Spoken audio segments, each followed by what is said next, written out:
이 시간 함께 하나님 말씀 같이 여시겠습니다.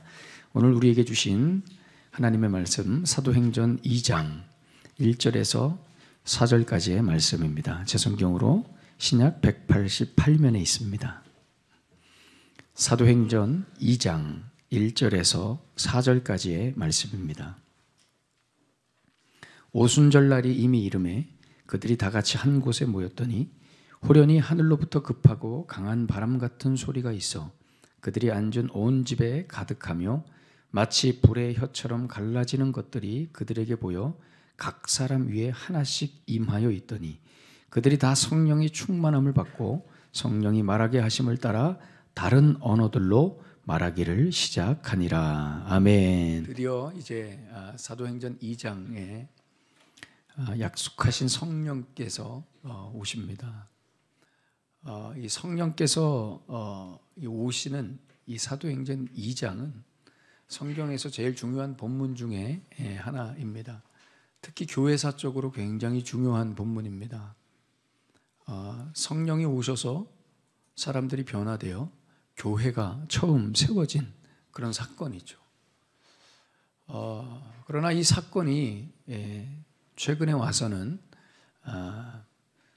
약간 왜곡된 형태로 이렇게 이해되는 그런 일도 있었습니다. 우리가 오순절 성령 사건을 이해할 때 주의해야 되는 것은 이 성령의 오심으로 인해서 나타나는 1차 어떤 현상, 어떤 반응에 집착하지 않는 것입니다. 가령 예를 들면 이런 것이죠. 성령을 받았더니 하나님의 신이 임했더니 방언하고 기적을 베풀었다 하는 이런 1차적인 현상과 형태로만 이 성령 임재 사건을 이해하는 것입니다. 물론 오늘 본문 4절에 보시면 성령 받고 다른 언어들로 말하기를 시작했다고 하죠. 다른 언어. 또 뒤에 6절에 보시면 각기 자기의 방언으로 이렇게 이야기했다고 말합니다. 물론 나타난 증상입니다. 현상이죠. 그러나 아무리 이런 현상이 나타났어도 여러분 방언 자체가 성령이 임한 최종 목적이나 결과는 아닐 것이라는 것이죠. 방언 자체가 최종 목적이나 결과가 아니라는 겁니다. 왜냐? 뒤에 나오는 이 2장 14절부터 나오는 베드로의 설교를 우리가 유심히 보면 이 베드로의 설교는 온통 예수 그리스도에 관한 복음에 대한 설교만 가득 차 있습니다.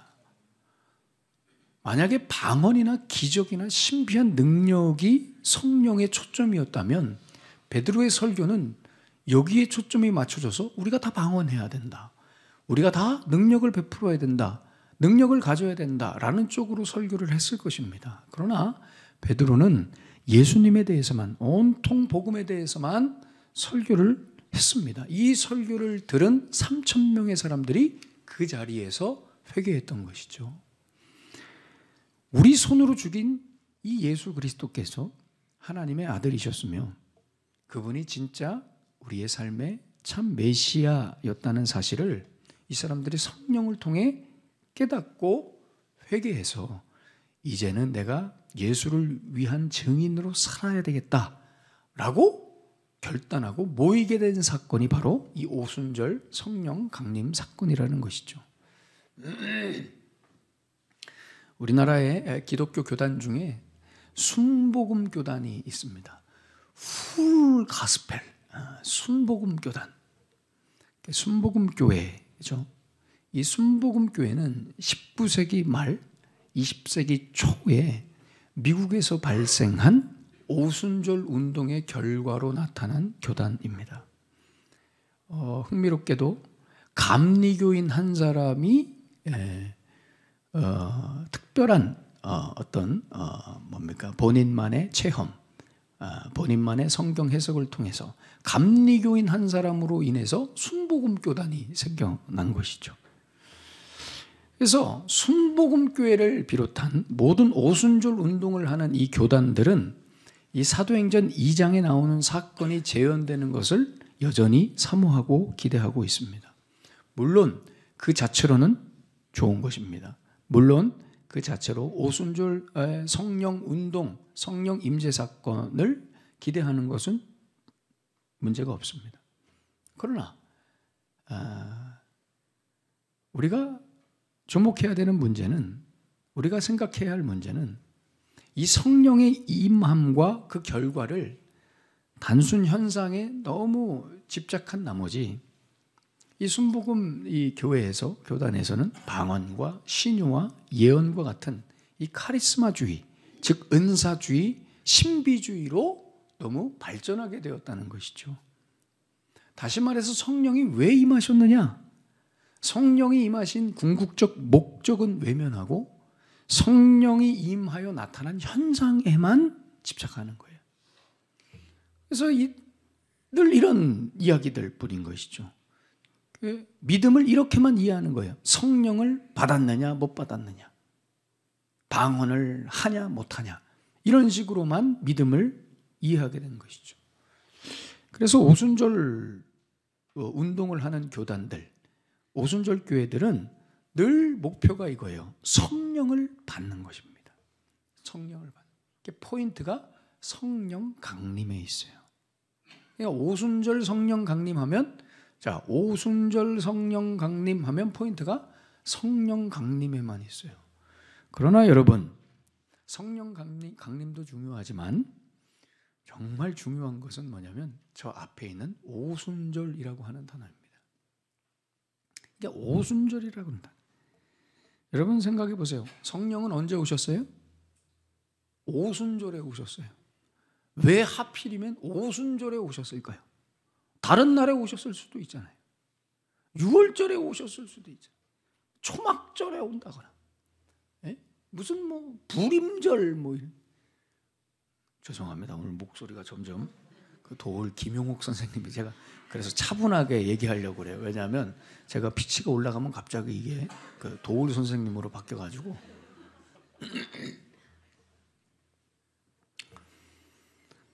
오순절 성령 강림 하면은 오순절이라는 단어가 중요하다는 거예요. 오순절 날 오셨기 때문에. 오순절이 뭐길래? 왜 꼭 오순절이어야 되느냐? 오늘 첫 문장, 1절 첫 문장을 보십시오. 오순절 날이 이미 이름에. 이게 여러분 어떤 뉘앙스 분위기인지 아세요? 이런 분위기예요. 마침내, 드디어 오순절 그날이 되었단 말이에요. 마침내 이 오순절이 되었다라는, 마치 애타게 오랫동안 오매불망하며 기다린 그날이 왔다는 식의 표현인 것입니다. 그 오순절에는 그런 의미가 담겨져 있어요. 왜 그런가 한번 지금부터 우리가 오순절에 대해서 살펴보겠습니다. 여러분, 이스라엘의 3대 절기, 이스라엘의 3대 절기는 유월절, 오순절, 그 다음에 초막절, 장막절이라고 하죠. 이 세 절기가 있어요. 그 중에 이 오순절을 칠칠절이라고도 하고, 그 다음에 맥추절이라고도 합니다. 왜 이렇게 부르느냐? 여러분, 우리는 태양력을 사용하기 때문에 1월이 첫 달이잖아요. 유대인들의 첫 달은 언제일까요? 유대인들의 첫 달은 6월절이 첫 달입니다. 6월절부터 첫 달을 시작하는 거예요. 왜요? 6월절에서부터 우리 민족이 시작됐다 이거예요. 애굽에서 나와서. 그 6월절이 첫 달이에요. 그럼 여러분, 6월절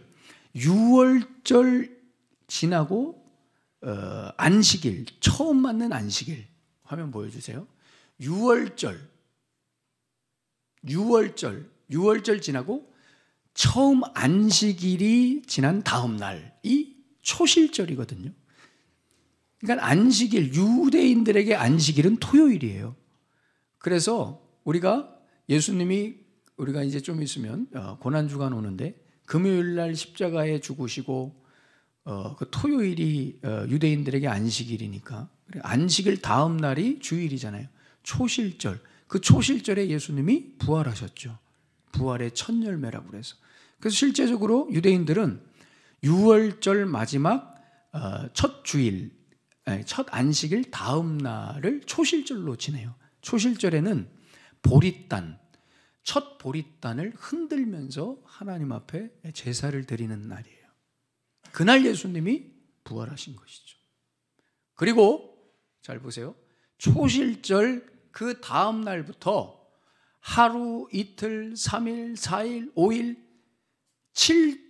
7일을 7주 동안, 그러니까 일주일을 7번, 총 49일을 카운트해요. 하루, 이틀. 어떻게 카운트하냐면, 여러분 히브리 말로 그 보릿단을 오멜이라고 하거든요. 오멜. 그래서 오멜 첫날, 오멜 둘째 날, 오멜 셋째 날, 이렇게 해서 총 49일 셉니다. 그 다음에 49일 그 다음 날 마지막 날이 이제 50일째 되는 날을 우리가 오순절이라고 하는 거예요. 저때 맥추절이라고도 하잖아요. 왜 맥추절이냐? 보리맥이 아니라 저때는 밀을 수확하는 거예요. 그러니까 초실절 때는 보리를 수확하고요. 그 다음에 오순절 때는 밀을 수확하는 것입니다. 근데 저 77절 49일 동안 이스라엘 백성들은 하루, 이틀, 3일 굉장히 조마조마하고 간절한 마음으로 49일을 셉니다. 그리고 마침내 50일째가 되었구나, 오순절이 되었구나, 와, 휴, 다행이다, 이런 분위기를 이 이스라엘 사람들은 가지고 있어요. 왜 그럴까요? 이것은 이스라엘의 날씨, 기후와 관련되어 있습니다. 기후와. 이 49일, 50일째 되는 그 50일 동안의 기후로 이스라엘의 1년 농사가 결정되기 때문에 이 사람들은 하루하루를 그 49일 동안을 카운트하면서 보내는 거예요. 이 49일 동안 바람이 잘 불어야지 농사가 잘 되는 거예요. 왜냐, 지도에 보시면 이 시기에 두 개의 바람이 이 팔레스타인 땅에 불어요. 위에서는 좀 차가운 북서풍이 불고요. 아래에서는 사막바람, 따뜻한 바람이 이렇게 올라오거든요. 근데 이 49일 동안 이 바람이 절묘하게 왔다 갔다 해야 됩니다. 위에 북서풍이 불어야 밀이 자라고요. 그 다음에 빠질 땐 빠져서 남서풍이 불어줘야 과일이 자랍니다. 과일이 따뜻할 때 자라잖아요. 그래서 만약에 북서풍만 분다 하면 밀은 잘 되지만 그 다음에 바로 오순절 이후에 포도를 수확해야 되는데 포도가 난리가 나는 거예요. 근데 만약에 남동풍만 주구장창 불어댄다 하면 밀이 다 망쳐져가지고 밀을 하나도 수확할 수 없는 거예요. 그러니까 이 49일 동안 왔다 갔다 북서풍과 남동풍이 왔다 갔다 해서 밀도 잘 되고 포도도 잘 돼야 되는 거예요. 근데 거의 유례 없이 잘 돼요. 네. 그렇지만 어떻게 될지 모르기 때문에 이스라엘 사람들은 하루 오메르 1, 오메르 2 하루하루를 이렇게 카운트하면서 마침내 오순절이 오기만을 기다린다는 거예요. 지난 그 2021년 4월 29일에 여러분 이스라엘에서 우리나라 이태원 그 압사 사고처럼 이스라엘에서는 2021년 4월 29일에 라그 바오멜이라고 하는 명절에 사람들이 명절날 굉장히 많이 모이거든요. 이때 45명이 압사해서 죽었던 그런 사고가 있었습니다. 여러분 이 명절이 어떤 명절이냐면 저기 보시면 기사에 보면 라그 바오메르라고 하죠. 오메르는 아까 말씀드린 보리 볕단이에요. 라그 바오메르는 어떤 날이냐면 초실절 다음 날부터 49일까지 가는 동안 33일째 되는 날이 라고 바오멜이라고 하는 명절이에요. 전날에 이스라엘 백성들은 다 나와가지고 명절을 지내는데 전날 45명이 압사돼서 죽었다는 기사입니다. 어쨌든 이렇게 오매불망 기다리던 오순절이 되면 밀을 수확합니다. 그리고 이날을 기점으로 이제는 과일을 수확하는 거예요. 여러분 이스라엘은 총 7가지의 과실이 납니다. 그래서 쉐바미님이라고 하는데 7가지의 작물이죠. 그 7가지 중에 2가지는 보리하고 밀 같은 이런 거고요. 그 다음에 나머지는 다 과일이에요. 이스라엘에 나는 과일이 뭐가 있을까요? 알아맞혀 보십시오. 복숭아 뭐 이러면 큰일 나는 겁니다. 네? 뭐가 있을까요? 포도 있죠. 그 다음에 무화과 있습니다. 그 다음에 올리브, 그렇죠? 대추야자 있습니다. 네, 대추야자. 또 마지막에 석류가 있습니다. 그래서 이 5가지. 미녀는 석류를 좋아해. 네, 여성들에게 좋은 이 석류, 그죠? 이 석류. 그래서 총 7가지의 이 작물이 있어요. 근데 여러분, 이 7가지의 작물, 그 보리와 밀, 그 다음에 과일을 추수하는 기점이 어디냐? 그러니까 농작물에서 과일로 넘어가는 기점이 어디냐? 바로 이 오순절입니다. 그러니까 오순절 날 보리, 밀 다 끝내고요. 오순절 이후부터 과일 수확하는 거예요. 그러니까 이 오순절이라는 것은 딱 중간, 기점을 의미하는 거예요. 네, 굉장히 중요해요. 그래서 여러분, 실제로 오순절 이전에는, 무교절까지는 누룩을 넣지 않는 빵, 보리빵, 맛없는 빵을 먹고요. 이스라엘 사람들은 오순절 이후부터는 누룩이 들어간 밀빵을 먹기 시작합니다. 그러니까 여기가 중요한 기점이라는 거예요. 그래서 여러분, 오순절이 가지는 중요한 포인트 2가지. 오순절이 가지는 중요한 포인트 2가지가 바로 이겁니다. 첫 번째는 수확입니다. 그러니까 오순절에는 수확한다 이거예요. 그리고 또 하나, 새로운 전환, 새로운 시대를 여는 새로움을 경험하는 터닝 포인트가 바로 이 오순절이라는 거예요. 오순절. 그래서 여러분, 성경에 이 오순절에 일어났던 사건들을 보시면은요, 다 이런 의미를 가지고 있습니다. 창세기 6장에 보시면 노아 홍수 사건이 나옵니다. 그죠? 노아 홍수 사건이 나오는데, 하나님이 홍수로 이 세상을 심판하신 후에 다시는 물로 심판하지 않겠다는 약속을 뭘 보여주시면서 하셨죠? 무지개를 보여주시면서 하셨어요. 근데 이 무지개를 보여주신 이 약속하신 날이 언제냐? 바로 이 오순절이라는 거예요. 그래서 창세기 8장 13절에 4절에 13절 14절에 보시면 이렇게 말씀해요. 601년 첫째 달 곧 그 달 초하룻 날에 땅 위에서 물이 거친지라. 노아가 방주 뚜껑을 제치고 본즉 지면에서 물이 거쳤더니 둘째 달 21의 날에 땅이 말랐더라. 땅이 언제 말랐어요? 둘째 달 21의 날이에요. 2월 27일 날 말랐죠. 그러면 노아와 노아의 가족들이 땅을 밟고 하나님 앞에 제사 드리고 무지개를 받은 달은 몇째 달일까요? 3번째 달이죠. 아까 말씀드렸죠? 첫째 달은 언제라고요? 6월절 있는 첫째 달. 그 다음부터 50일 지난 셋째 달이 오순절인 겁니다. 오순절이 있는 달이 셋째 달인 거예요. 여러분, 하나님은 아무 달에나 무지개를 주시지 않았다는 거예요. 이 셋째 달에 노아와 약속을 하신 거예요. 새로운 시대를 열어가시겠다는 약속입니다. 중요한 본문인 것이죠. 또 한 군데 보실까요? 출애굽기 19장에 보시면 하나님이 이스라엘 백성들과 언약을 맺고 십계명을 주시는 장면이 나옵니다. 출애굽기 19장 1절에 이렇게 말씀해요. 이스라엘 자손이 애굽 땅을 떠난 지 3개월이 되던 날 그들이 시내 광야에 이르느라. 여기 보면 3개월이 되는, 언제부터 3개월이에요? 6월절부터 3개월인 거예요. 6월절, 그죠?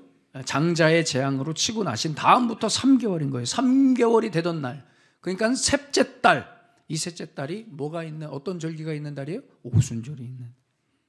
이때 하나님이 뭘 하셨어요? 이스라엘 백성들을 부르셔서 십계명을 주십니다. 말씀을 주시죠. 그래서 율법을 수여받은 절기가 여러분 오순절인 거예요. 여기서부터 시작이단 말이에요. 애굽에서부터 수확한 하나님의 언약 백성들이 이제 여기서부터 새로워지는 시점이라는 거예요. 나는 너희의 하나님이 되고 너희는 나의 백성이 되는 이 언약 관계의 시작이 이 말씀을 받는, 십계명을 받는 이때부터 시작돼서 너희들이 이 십계명을 붙들고 가나안 땅으로 들어가야 된다는 거예요. 하나 더 보겠습니다. 요한복음 4장에 보시면 예수님께서 사마리아를 지나시면서 수가성 여인을 만나십니다. 여러분, 이 여인은 예수님을 만나고 나서 참 생명이신, 진정한 생명수이신 예수님을 만나서 너무 기쁘고 변화됩니다. 예수님 만나서 이 사람은 삶이 바뀌어요. 예수님을 알아보고 나서 삶이 너무 기쁜 나머지 마을로 돌아가서 사람들에게 예수님을 전하죠. 사람들을 만나러 다닙니다. 근데 여러분 생각해 보세요. 이 여인은 사람들을 만나기 싫어했던 여인이었어요. 그래서 한낮 가장 뜨거울 때 물동이를 이고 우물가로 나온 여인이에요.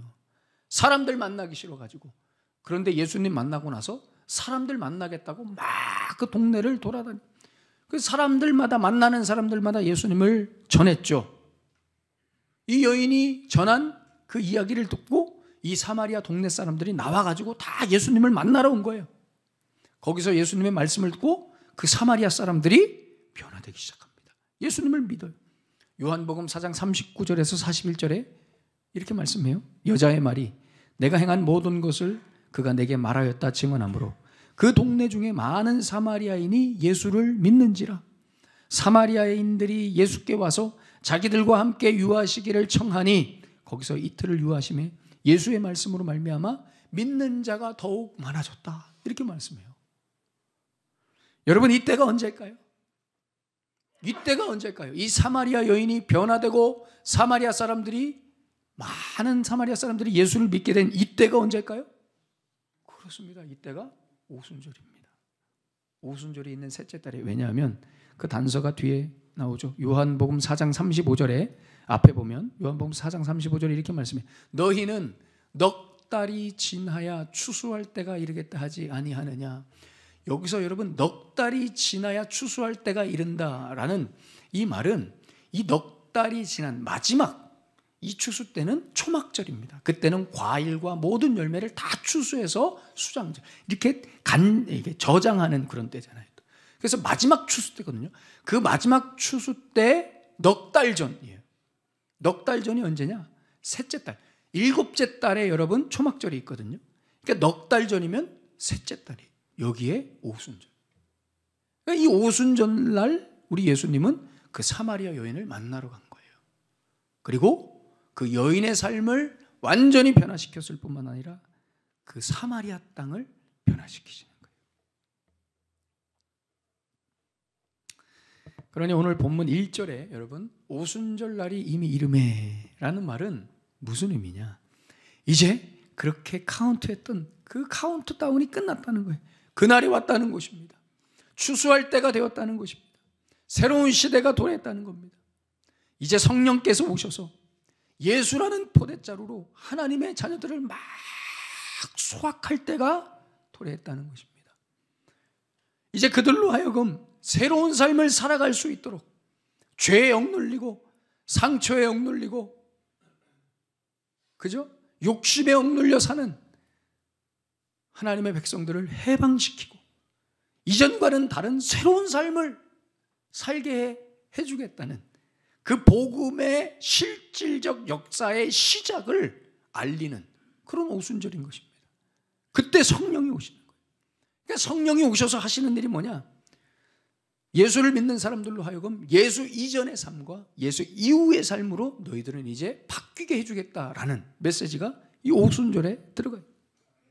그래서 여러분 오순절에 성령을 경험하면 사람들이 달라지는 겁니다. 달라지는 체험을 하는 거예요. 무슨 방언을 하고 신유를 하고 예언을 하고 무슨 능력을 베풀고 뭘 하고 못하고로 바뀌는 것이 아니라 그 사람이 바뀐다고요. 사람이 바뀐다는 거예요. 존재 자체가 새로워진다는 겁니다. 이런 이전하고는 다른 생각을 하고 다른 가치를 추구하고 다른 목표를 추구하게 된다는 거예요. 성령이 임하면. 고린도후서 5장 17절에 이렇게 말씀하죠. 그런즉 누구든지 그리스도 안에 있으면 새로운 피조물이라. 이전 것은 지나갔으니 보라 새 것이 되었도다. 여러분 새 것이 뭡니까? 새 것이 뭐예요? 이전 것이 아닌 게 새 것입니다. 여러분 성령을 경험하면 새로워진대요. 새로워지는데 여러분, 새로워진다는 것은 뭐예요? 이전 것이 지나갔다는 거예요. 이전이 아니라 이전에 나로 살지 않는다는 겁니다. 성령이 나에게 오시면. 우리는 늘 이 질문을 우리 자신에게 해야 됩니다. 여러분 질문하셔야 됩니다. 나는 예수를 믿어서 무엇이 새로워지고 무엇이 달라졌는가 하는 겁니다. 나는 예수를 믿어 무엇이 달라졌는가? 무엇이 새로워졌는가? 여러분 예수 믿고 나서 뭐가 달라졌습니까? 여러분 세상 예수 믿지 않는 사람들하고 뭐가 차이가 났냐 이 말이에요.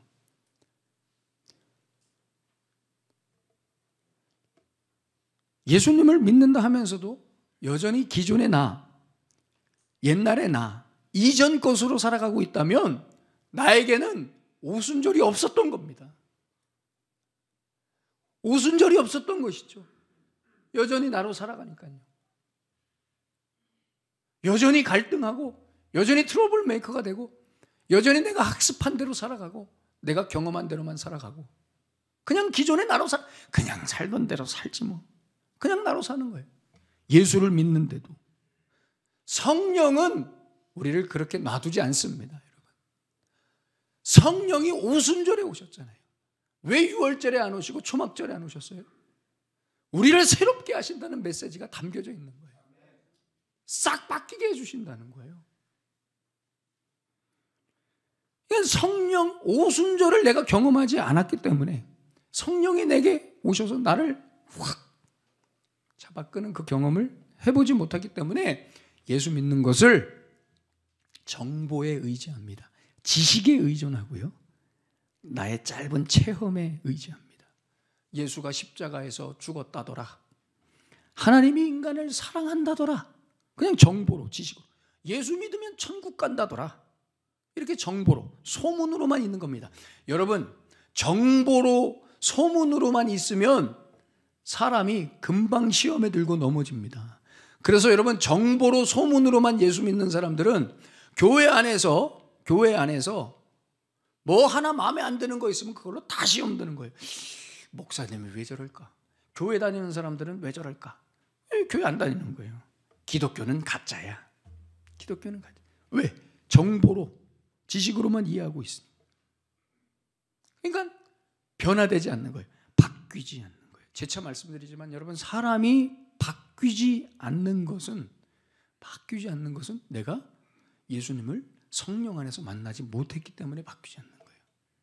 이것은 참 슬픈 이야기입니다. 달라지지 않죠. 그냥 이전 것으로 계속 살아가는 거예요. 예수를 믿는데 이전의 나, 과거의 나로 학습하고 경험한 대로 과거에 받았던 상처 그냥 그대로 가지고 가고 여전히 내 판단, 내 기준, 내 잣대로 살아가는 거예요. 방언을 하면 뭐합니까? 예언하면 뭐합니까? 죽은 자를 살리면 뭐합니까? 삶이 바뀌지 않는데, 인격이 바뀌지 않는데, 성숙해지지 않는데, 옆 사람을 배려하지 않는데, 욕심을 버리지 못하는데 뭐합니까? 물론 여러분 싹 바뀌어야 된다는 말이에요. 완전히 환골탈 때 싹 목사님은 싹 바뀌었습니까? 저도 안 바뀌었어요. 싹 바뀌려면 멀었어요. 완전히 지금 이 상태로 완벽하게 싹 바뀌어야 된다고 드리는 말씀이 아니에요. 달라져 가고 있느냐는 거예요. 바뀌어 가고 있느냐는 거예요. 여러분, 이게 없으면 나에게 오순절이 없었다는 거예요. 바뀌어 가고 있는 과정이 없다는 것은 여러분, 내가 오순절을 경험하지 못했다는 거예요. 성령을 경험하지 못했다. 엊그저께 가정예배 드리는데 제가 그날 우리 아이들에게 요한복음 3장에 나오는 니고데모의 거듭남의 이야기를 나눴습니다. 제가 이렇게 설교했어요. 얘들아, 아빠가 목사고 우리 가정이 기독교 가정이고 기독교 문화라고 해서 자연스럽게 예수 믿고 구원받는 게 아니다. 나는 나고 너희들은 너희들이다. 너희 각자가 예수를 만나야 된다. 너희 각자가 예수를 만나. 아빠가 목사라고 해서 엉겨붙어서 굴비역듯이 쫓아오려고 하지 마라. 너희 각자가 예수를 만나야 돼. 예수님 만나야 돼. 성령을 받아야 돼. 거듭나야 된다. 애들이 제가 주일 예배보다 설교를 더 오래 합니다. 가정 예배 때. 얼마 안 가서 낙오할 것 같은 불길한 예감이 우리 아이들이 이제. 근데 너무 열심히 들어요, 우리 애들이. 다 제가 설교를 마치고 나서 심각하게 저희 첫째가 이런 말을 하는 거예요. 너는 무엇을 느꼈느냐? 제가 이렇게 질문을 하거든요, 다. 그러면 한 명씩 소자는 뭐 하면서 이야기합니다. 물론 소자라 하진 않지만 이것은 각색한 것입니다. 아빠 말씀을 들으면 뭔가 감동이 돼서 세뇌가 되는 것 같아요. 이렇게 얘기해요. 세뇌. 이 자식인데 속으로 제가. 그리고 사실 이런 고백을 하는데 제가 놀랐어요. 근데 사실 아빠가 목사님이어서 이 쇠뇌를 내가 받아들여서 나는 예수를 믿어야 될 것 같은 부담감이 늘 있어요. 내가 아빠의 아들이고 아빠가 목사님이기 때문에 우리가 기독교 집안이고 문화이기 때문에 나는 예수님을 믿어야 될 것 같은 부담감이 너무 있어요. 이런 얘기를 하는 거예요. 그러면서 점점점 말인즉슨 뭐예요? 나는 아직 예수님을 못 만났다. 예수님을 모른다 이거예요. 점점점이에요. 그래서 저는 그 말이, 그 고백이 얼마나 감사한지 모르겠어요. 제가 원했던 거거든요. 그 고민이거든요. 수많은 사람들이 예수를 만나지 못했으면, 오순절을 경험하지 못했으면서 이 문화와 분위기 속에서 내가 예수님을 만난 것처럼 살아가고 있다는 거예요. 여전히 이전 것으로 살아가면서. 그걸 저는 어렸을 때부터 우리 아이들에게 이야기해 주고 싶었어요. 너희들이 예수를 만나야 된다. 아빠 이야기하지 마. 제가 얘기했어요. 아빠 목사인 거 신경 쓰지 마라. 나는 나고 너는 너다. 네가 예수님을 만나라. 아빠가 너 단 한 번도 부담 준 적 없다. 살고 싶은 대로 막 살아라. 아빠가 목사라고 해서 움츠러들지 마라. 네 인생이다. 아빠는 너를 위해 기도한다. 네가 예수를 만나야 돼. 네가 예수님을, 오순절을 경험해야 된단 말이야. 늘 고민하거라 하더라. 아빠 신경 쓰지 말고. 이 여성과 남성의 또 차이가 있더라고요. 이 첫째 아이는 그런 실존적 고민, 신앙적 고민은, 둘째, 여성은 참 여성들은 항상 실천적이에요. 그래서 저희 둘째는 아빠 오늘부터 진지하게 기도할게요. 뭐 이런 실천적 고백을 이렇게 하더라고요. 좋죠, 그것도. 사랑하는 여러분, 성령은 오순절에만 오시는 거예요. 유월절, 초막절에 오시지 않아요. 오순절. 무슨 말이냐? 유대인들의 절기를 말하려고 하는 게 아니에요. 성령은 우리를 새롭게 하시기 위해 오신다는 거예요. 예수라는 이 새 언약으로 새 시대를 살게 하시기 위해서. 예수님 붙들고 새로운 인생 사시라고요. 그래서 성령이 오순절에 오시. 그래서 여러분, 성령이 오시면 내 삶이 달라지는 거예요. 바뀌어요. 성령이 오시면 조금씩이라도 달라지게 돼 있습니다. 그래서 오순절을 늘 경험해야 돼요. 우리는 늘 매일이 오순절이어야 되는 거예요. 매일이 오순절. 오순절을 사모하고 오순절을 살아야 되는 거예요. 새롭게 하시는 성령을 늘 경험하고 그 성령으로 우리가 늘 충만해야 되는 거예요. 오순절을 사랑하는 여러분, 오순절을 기대하십시오. 그리고 오순절을 살아가게 되시기를 축복합니다. 여러분 인생에서 한 번은 오순절을 경험하셔야 됩니다. 한 번은 오순절. 목사님, 오순절을 경험한 증거가 뭡니까? 조금씩 달라집니다. 반드시 달라집니다. 여러분, 이전 것을 버리게 됩니다. 예전의 나로 살지 않아요. 여러분, 무엇을 하시든 어디에 있으시든 오순절을 살아가게 되시기를 축원합니다. 성령의 인도함을 받으십시오. 그래서 언제나 이전 것은 점점 버리게 되고 성령이 주시는 새 것을 받아 누리는 그런 여러분들의 삶이 되어야 될 줄로 믿습니다. 달라지셔야 됩니다. 오늘 이런 설교 들었는데 내일 똑같이 산다. 배신자입니다.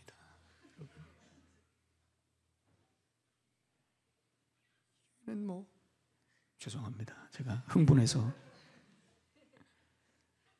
내일 달라지셔야 됩니다. 달라지셔야 됩니다. 성령은 오순절에 오셨습니다. 꼭 기억하셔서 늘 여러분들의 삶이 오순절로 가득하게 되시기를 예수님의 이름으로 축원합니다. 기도하겠습니다. 오늘 주신 말씀을 가슴에 품으시면서 성령이 왜 오순절에 오셨을까요? 오순절은 수확과 새로운 시대의 전환이라는 특별한 의미를 담고 있습니다. 여러분들에게 오순절이 있으셨습니까? 성령이 오셔서 그때를 기점으로 내 삶이 뭔가 달라지고 달라진 그런 오순절의 경험이 있으십니까? 여러분, 그 오순절의 경험이 없으면 믿음이 정보로 나에게 있는 겁니다. 예수 믿으면 천국 간다더라. 하나님이 나를 사랑하신다더라. 그러니까 감동이 없죠. 변화가 없습니다. 늘 내 욕심대로만 살아가게 되는 것이죠. 우울하고 절망하고 낙심하고 하루하루가 기쁨이 없이 무언가 또 쾌락거리를, 재미있는 거리를 찾아다니는, 늘 바닷물을 마시는 것 같은 갈증으로 살아가죠. 여러분 기대하셔야 됩니다. 늘 오순절을 살아갈 수 있도록 소망하셔야 됩니다. 주님, 오순절에 성령을 경험하고 싶습니다. 나를 불쌍히 여겨 주시옵소서. 늘 오순절을 살아가는 나의 삶 되게 하여 주시옵소서. 주신 말씀 가슴에 품으시면서 우리 뜨겁게 기도하겠습니다. 하나님 아버지 감사합니다.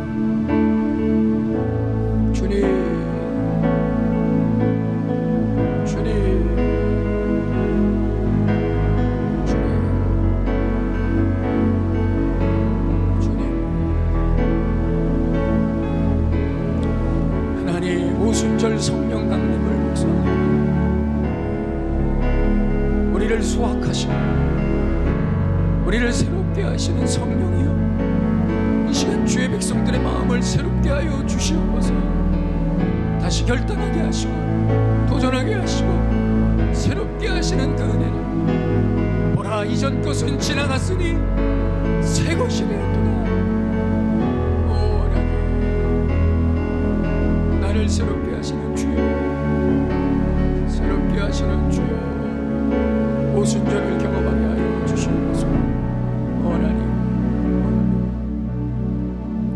하나님 감사합니다.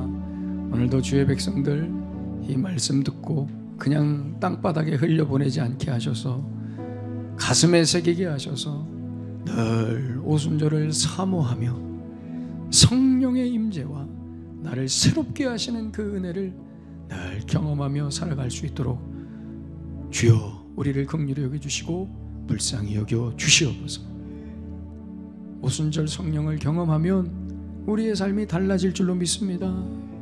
주님 기대합니다. 사모합니다. 매일매일을 오순절로 살아가게 하여 주시옵소서.